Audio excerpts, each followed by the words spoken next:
एक बार की बात है, किसी जंगल में एक कौवा रहता था। वो बहुत ही खुश था क्योंकि उसकी ज़्यादा इच्छाएं नहीं थी। वह अपनी ज़िंदगी से संतुष्ट था। लेकिन एक बार उसने जंगल में किसी हंस को देख लिया और उसे देखते ही सोचने लगा कि ये प्राणी कितना सुंदर है। ऐसा प्राणी तो मैंने पहले कभी नहीं देखा, इतना साफ और सफ़ेद। यह तो इस जंगल में औरों से बहुत सफ़ेद और सुंदर है, इसलिए यह तो बहुत खुश रहता होगा।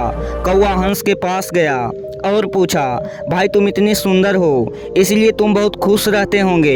इस पर हंस ने जवाब दिया, हाँ मैं पहले बहुत खुश रहता था, जब तक मैंने तोते को नहीं देखा था। उसे देखने के बाद से लगता है कि तोता धरती का सबसे सुंदर प्राणी है। हम दोनों के शरीर पर तो एक ही रंग है, लेकिन तोते के शरीर पर तो दो दो रंग है। उसके गले में लाल रंग का घेरा और सभी जगह हरे रंग का है। सच में तोता बहुत खूबसूरत होगा। अब कौवे ने सोचा कि हंस ने तो तोते को सबसे सुंदर बता रहा है, तो फिर उसे देखना होगा। कौवा तोते के पास गया और पूछा, भाई तुम दो दो रंग पाकर बहुत खुश होंगे। इस पर तोते ने कहा, हाँ मैं तब तक खुश था जब तक मैंने मोर को नहीं देखा था। मेरे पास तो दो ही रंग है, लेकिन मोर के शरीर पर तो कई तरह के रंग है। अब कौवा ने सोचा, सबसे ज्यादा खुश कौन होता होगा, यह तो मैं पता करके ही रहूंगा, इसलिए अब मोर से मिलना ही पड़ेगा। कौवे ने मोर को जंगल में ढूंढा, लेकिन उसे पूरे जंगल में एक भी मोर नहीं मिला।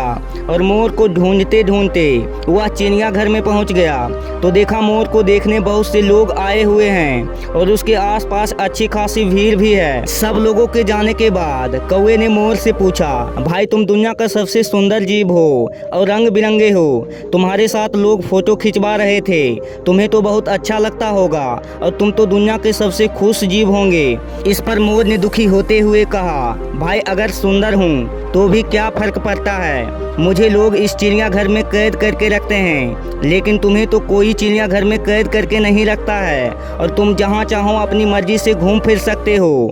इसीलिए दुनिया के सबसे संतुष्ट और खुश जीव तो तुम ही हो, क्योंकि तुम आज़ाद रहते हो। कौवा हैरान रह गया क्योंकि उसके जीवन की अहमियत के बारे में कोई दूसरा जीव बता गया। दोस्तों ऐसे ही हम लोग भी करते हैं, हम अपनी खुशियों और गुणों की तुलना दूसरों से करते हैं, ऐसे लोगों से जिनका रहन सहन का माहौल हमसे बिल्कुल अलग होता है।